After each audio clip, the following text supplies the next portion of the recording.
नमस्कार साथियों, good morning. आपका द इनके स्टडी के यूट्यूब चैनल पर मैं नवीन कुमार और एक बार फिर से स्वागत करता हूं। तो फाइनली जो है कि अंतिम रूप से उत्तर प्रदेश लोक सेवा आयोग द्वारा असिस्टेंट प्रोफेसर जीडीसी का विज्ञापन जारी कर दिया गया है। विज्ञापन जारी करने के साथ ही सारी चीज़ें विज्ञापन में क्लियर हो चुकी है कि कुल पदों की कितनी संख्या होने वाली है, कितने विषय में विज्ञापन जारी किया गया है। रजिस्ट्रेशन का डेट आज 4/9/2025 से शुरू हो चुका है। जो अंतिम डेट रहने वाला 6/10/2025 है। उसके बाद जो करेक्शन डेट रहने वाला है 13/10/2025 है। ऑनलाइन के लिए ऑनलाइन आपको रजिस्ट्रेशन करने के लिए ओटीआर जरूरी है। ओटीआर के माध्यम से आप अपने फॉर्म को फिलअप कर सकते हैं। चाहे तो आप एक ही दिन में सारे मतलब पूरे प्रोसेस को क्लियर कर सकते हैं, पूरे प्रोसेस को फॉलो कर सकते हैं। इसके बाद 125 रुपये इसमें शुल्क रखा गया है। राजनीति विज्ञान के सिलेबस के बारे में हम इस वीडियो में बात करने वाले कि आखिर राजनीति विज्ञान का सिलेबस क्या रहने वाला है। तो बता दें कि राजनीति विज्ञान में कुल मिला के 57 पद है और इन 57 पदों पे असिस्टेंट प्रोफेसर जीडीसी का विज्ञापन जारी किया गया है। तो राजनीति विज्ञान का सिलेबस क्या है, उससे पहले प्री व मेंस का सिलेबस क्या है, उसके बारे में जो है कि आपको बता दिया गया है। इस वीडियो के डिस्क्रिप्शन बॉक्स में उसका लिंक उपलब्ध है, वहां जाके देख सकते हैं कि आखिरकार राजनीति विज्ञान यानी सभी सब्जेक्ट के लिए प्री व मेंस का क्या कॉन्सेप्ट है। तो वैसे बता दें कि प्री व मेंस के लिए एक प्री का एग्जाम होगा, एक मेंस का एग्जाम होगा। प्री का एग्जाम जो है कि आपको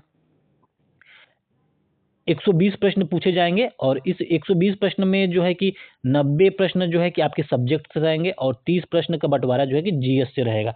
तो कुल मिला के 120 प्रश्न है और 120 प्रश्न ये है 150 अंक का होगा।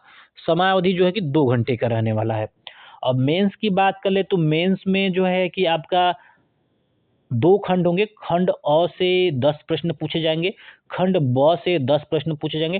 खंड अ के जितने भी प्रश्न रहेंगे उसकी वो जो लघु उत्तरीय प्रश्न है उसका एक प्रश्न 8 अंकों का रहेगा। यानी इस प्रकार 80 अंक के खंड अ से प्रश्न रहेंगे और खंड ब दीर्घ उत्तरीय प्रश्न होगा जिसमें एक प्रश्न 12 अंक के होंगे।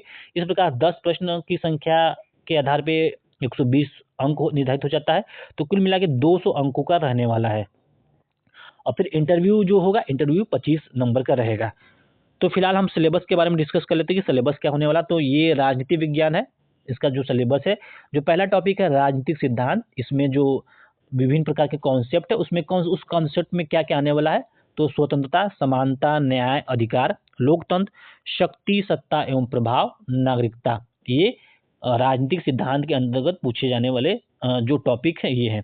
इसके बाद संप्रभुता के सिद्धांत में एकलवाद एवं बहुलवाद शामिल है। राज्य के उत्पत्ति के संबंध में जो सिद्धांत विभिन्न विभिन्न समय काल के अनुसार जो राज्य की उत्पत्ति के संबंध में बताया गया उसके बारे में। इसके साथ ही प्रकृति एवं कार्य से भी प्रश्न पूछे जाएंगे। जो विभिन्न प्रकार के राजनीतिक आइडियोलॉजी हैं उसके बारे में भी है। इसमें उदारवाद, अनुदारवाद, समाजवाद, नारीवाद, पारिस्थितिकवाद, बहुसंस्कृतिवाद एवं उत्तर आधुनिकतावाद सम्मिलित है। ये खंड एक से होंगे। अब चलते हैं खंड दो की तरफ। खंड दो में से कौन कौन से प्रश्न पूछे जाएंगे। तो ये जो खंड दो है, जो खंड दो से प्रश्न पूछे जाएंगे वो राजनीतिक विचारक है, थिंकर से प्रश्न पूछे जाएंगे।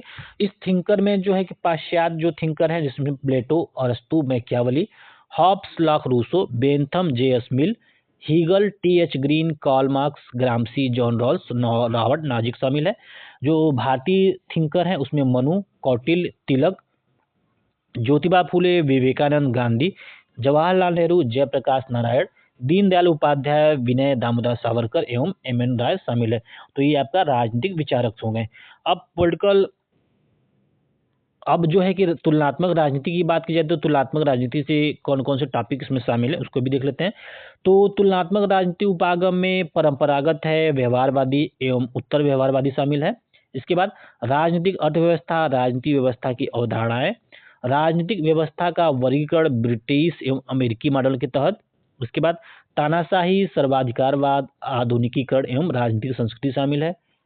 फिर जो है कि इसमें जो है कि संविधान एवं संविधानवाद क्या है, संविधान के प्रकार, विधि का शासन, न्यायिक स्वतंत्रता और संविधानवाद का संकट। इसके बाद जो इसमें अगला टॉपिक है विकास, अल्प विकास, निर्भरता, विश्व व्यवस्था सिद्धांत, विकास तथा लोकतंत्र शामिल है। फिर उसके बाद शक्ति की संरचनाएं में जो विभाजन किया गया है उसमें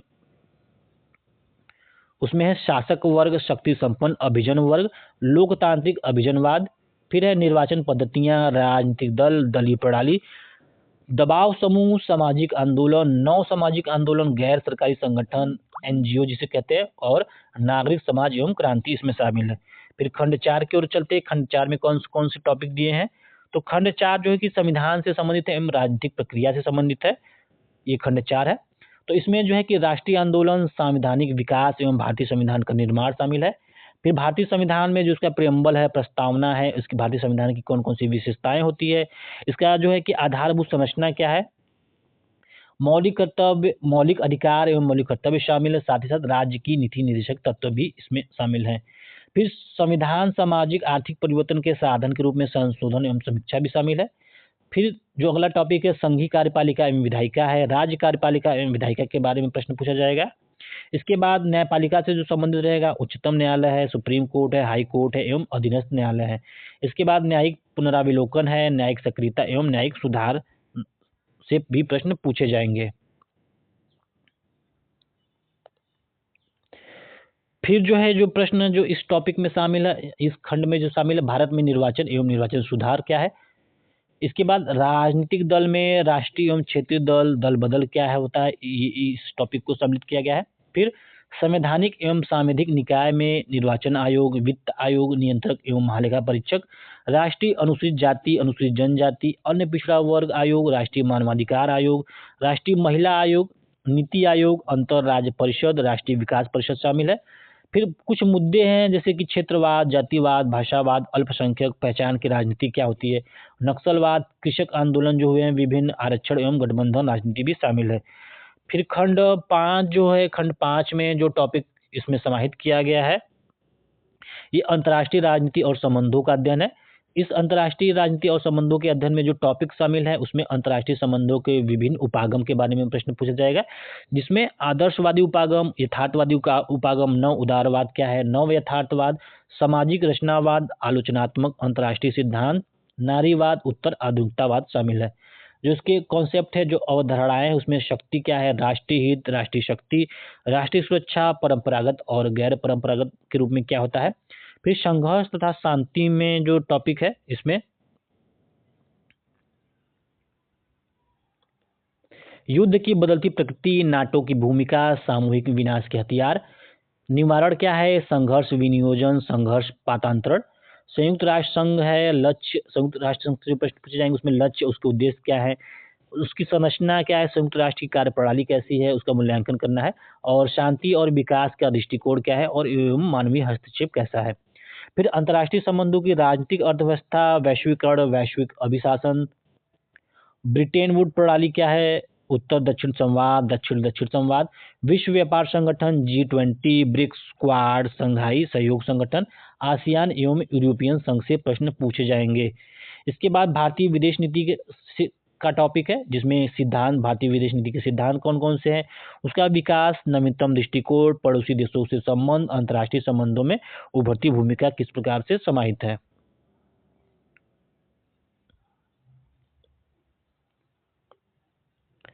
इसके बाद जो इसमें है, अमेरिका, रूस और चीन की विदेश नीति कैसी है भारत के परिप्रेक्ष्य में। इसके बाद कुछ समसामयिक चुनौतियां भी शामिल है, जिसमें अंतर्राष्ट्रीय आतंकवाद, जलवायु परिवर्तन और पर्यावरण चिंताएं, मानव अधिकार, प्रवासन एवं शरणार्थी, गरीबी और विकास।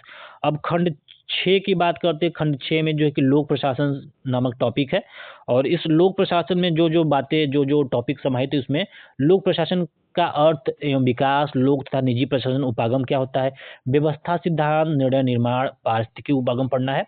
फिर लोक प्रशासन के सिद्धांत तथा अवधारणाएं में वैज्ञानिक प्रबंधन सिद्धांत है, तर्कसंगत विकल्प सिद्धांत, नव लोक प्रशासन, विकास प्रशासन शामिल है। संगठन के सिद्धांत एवं नियम में वैज्ञानिक प्रबंधन सिद्धांत, नौकरशाही तंत्र सिद्धांत, मानव संबंध सिद्धांत इसमें विशेष रूप से शामिल किया गया है। इसके बाद शासन एवं सुशासन, राज्य की भूमिका, नागरिक समाज एवं व्यक्ति नामक टॉपिक दिया गया है।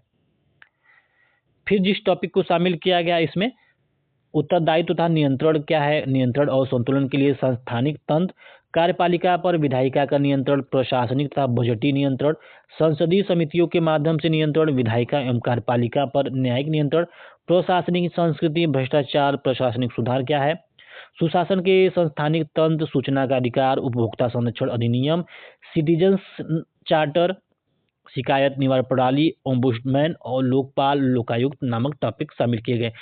तो बहुत ही पॉलिटिकल साइंस का बहुत लंबा सिलेबस है, इसके साथ सभी विषयों का बहुत लंबा सिलेबस है।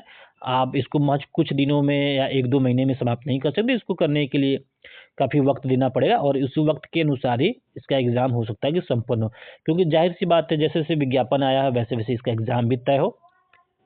पहले अल्टीग्रेड का विज्ञापन आया था, तब तत्पश्चात जीआईसी का, इसके बाद अब जो है जीडीसी असिस्टेंट प्रोफेसर का विज्ञापन आया है। तो हमने राजनीति विज्ञान के पूरे डिटेल सिलेबस को समझा कि सिलेबस में कौन-कौन से टॉपिक शामिल है और उसी के अनुसार संभवतः एग्ज़ाम में प्रश्न पूछे जाएँगे। तो फिलहाल इस वीडियो में बस इतना ही। अगर आपको वीडियो पसंद आया तो उसको ज़रूर से लाइक करें। चैनल पे नए हैं तो उसको सब्सक्राइब करना ना भूलें। मिलते हैं अगले वीडियो में, बने रहिए द एनके स्टडी के साथ। बहुत-बहुत धन्यवाद।